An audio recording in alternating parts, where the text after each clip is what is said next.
ঢাকায় টাকা ওড়ে বাক্যটি আমরা কম বেশি সবাই শুনেছি। অনেকেই ঢাকায় এসে টাকার দেখা না পেলেও পেয়েছেন ঢাকার অদ্ভুত অভিজ্ঞতা।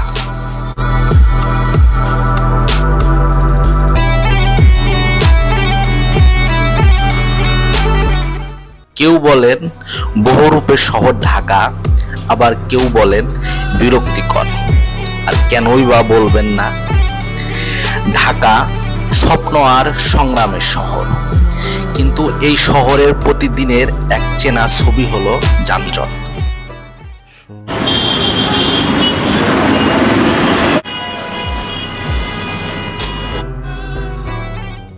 সকাল হতেই রাস্তায় নামে হাজারো মানুষ, কিন্তু গন্তব্য কাছে থাকলেও পৌঁছাতে লাগে ঘন্টার পর ঘন্টা। হর্নের শব্দ, ক্লান্ত মুখ, থেমে থাকা গাড়ি, যানজট যেন ঢাকার নীরব সঙ্গী। ঢাকার বিরক্তিকর যানজটকে পিছনে ফেলে আমরা তুলে ধরব ঢাকার অন্যতম নিরিবিলি আবাসিক এলাকা মিরপুর DOHS এর সৌন্দর্য। ডিফেন্স অফিসার্স হাউজিং সোসাইটি, সংক্ষেপে একে DOHS বলে। মিরপুর DOHS হলো ঢাকার একটি পরিকল্পিত ও সুরক্ষিত আবাসিক এলাকা। প্রথমে এটি ছিল সশস্ত্র বাহিনীর কর্মকর্তা ও তাদের পরিবারের জন্য তৈরি করা আবাসিক এলাকা। পরে ধীরে ধীরে বেসামরিকরাও এখানে বসবাস শুরু করেন। মিরপুর DOHS এর পাশ দিয়েই চলে গেছে ঢাকা মেট্রো রেল। DOHS এর বাসিন্দারা সহজেই পল্লবী, মিরপুর 11 বা মিরপুর 10 স্টেশন থেকে মেট্রোতে যাতায়াত করতে পারেন। এখানে ঢুকলেই ঢাকা শহরের চেনা কোলাহল, ধুলো, যানজট যেন ধীরে ধীরে ম্লান হয়ে যায়। পরিকল্পিত রাস্তা, সারিবদ্ধ গাছ, পরিচ্ছন্ন পরিবেশ, সবকিছু মিলে এক সুশৃঙ্খল শান্তি। ঢাকা শহরের ভিড় আর ব্যস্ততার ঠিক মাঝখানেই মিরপুর DOHS দাঁড়িয়ে, এক ভিন্ন সৌন্দর্যের উদাহরণ হয়ে, যেখানে শহর আছে কিন্তু শহরের ক্লান্তি নেই। তাই ঢাকা শহরের কোলাহলকে পাশ কাটিয়ে আমার ভাগ্নেদের সাথে ঘুরতে এলাম মিরপুর DOHS পার্ক। তাহমিদ ও আলী আমার ছোট আপুর ছেলে। তাহমিদ বড় আর আলী ছোট, কিন্তু দুষ্টুমিতে আলী তাহমিদের চেয়ে বড়। যাই হোক, পার্কে ঘুরতে যাওয়ার আগে জেন্টস ফ্লো ফুটওয়্যারের শোরুমে গিয়েছিলাম জুতো কিনতে। ভাগ্নেদের দুষ্টুমিতে খুশি হয়ে দ্রুতই চলে যেতে হলো পার্কে। আর কিছুক্ষণ হলে শোকেজের সব জুতো নতুন করে সাজাতে হতো। মনে হচ্ছে আলী একটু বেশি মজা পেয়েছিল। যাই হোক, দ্রুত চলে এলাম পার্কে। মিরপুর DOHS পার্ক শিশুদের জন্য এনে দিয়েছে এক আনন্দের জগৎ। সবুজের ঘেরা এই পার্কে আছে নিরাপদ, রঙিন আর আনন্দদায়ক নানা রাইড, যেখানে খেলতে খেলতে বাচ্চারা শেখে, হাসে আর স্বপ্ন দেখে।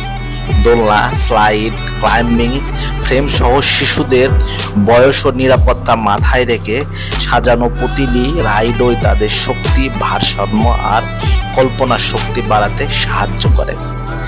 মিরপুর DOHS পার্ক শুধু খেলার জায়গা নয়, এটা শিশুদের হাসি, স্বাধীনতা আর শৈশবের সুন্দর স্মৃতির ঠিকানা। ভাগ্নেদের সাথে শেয়ার করলাম বিভিন্ন রাইড, হালকা নাস্তা আর সাথে দৌড়াদৌড়ি। বাচ্চাদের সাথে থাকলে সময় কিভাবে ফুরিয়ে যায় তা বোঝাই যায় না। আমাদেরও সময় হলো পার্কের পর্ব শেষ করে বাসায় যাওয়ার।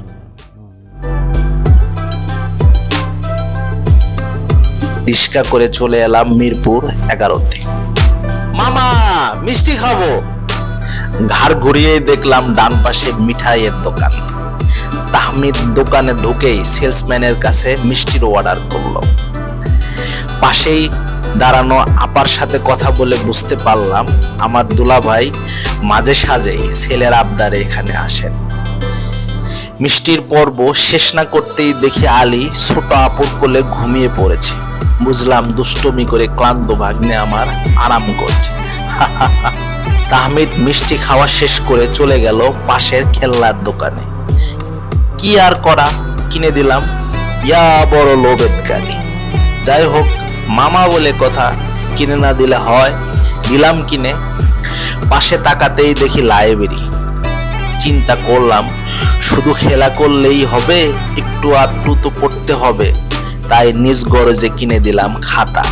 হাতের লেখা আর আর্ট করা দিয়েই শুরু হোক পড়ালেখার যাত্রা। মামা ভাগ্নে যেখানে, আপদ নাই সেখানে। ঘোরাঘুরি, খেলাধুলা, খাওয়া দাওয়া শেষ করে চলে গেলাম ছোট আপুর বাসার দিকে। Pallabi eastern housing. এখানে আসলে এখনো কিছুটা গ্রামের ছোঁয়া পাওয়া যায়। তাই ভাগ্নেদের দুষ্টমির কিছু অংশ ভিডিও করে রাখলাম স্মৃতি হিসাবে, যেন বড় হয়ে তাহমিদ আর আলী তার শৈশবে ছোট মামার সাথে কাটানো দারুণ মুহূর্তগুলো পুনরায় স্মৃতিচারণ করতে পারে। যাই হোক, স্বপ্ন আর সংগ্রামের শহর হলো ঢাকা। এই শহর কখনো ঘুমায় না। ভোরের আজানের সুর থেকে শুরু করে রাতের শেষ রিস্কার শব্দ পর্যন্ত ঢাকা বেঁচে থাকে প্রতিটি মুহূর্তে। এখানে আছে কোলাহল, আছে স্বপ্ন, আছে হাজার মানুষের না বলা গল্প। সংকীর্ণ গলির ভিতর যেমন ইতিহাস, তেমনি আকাশ ছোঁয়া ভবনে আগামীর আশা। এটাই ঢাকা, যেখানে প্রতিদিন জীবন লড়ে আর লড়াইয়ের মাঝে জন্ম নেয় সম্ভাবনা। অনেক হলো, এবার বিদায়ের পালা। যাচ্ছি, তবে এখনই না। উপস্থাপনায় কোনো ভুল ত্রুটি হলে ক্ষমা সুন্দর দৃষ্টিতে দেখবেন। ভিডিওটি আপনার কেমন লাগলো তা কমেন্ট সেকশনে জানাতে ভুলবেন না। আবার দেখা হবে নতুন কোনো অতিথিকে সাথে নিয়ে ভিন্ন কোনো লোকেশনের দুর্দান্ত বর্ণনায়। সে পর্যন্ত ভালো থাকুন, সুস্থ থাকুন এবং উইথ সুজনকে লাইক, কমেন্ট, শেয়ার দিয়ে উৎসাহিত করুন। আল্লাহ হাফেজ।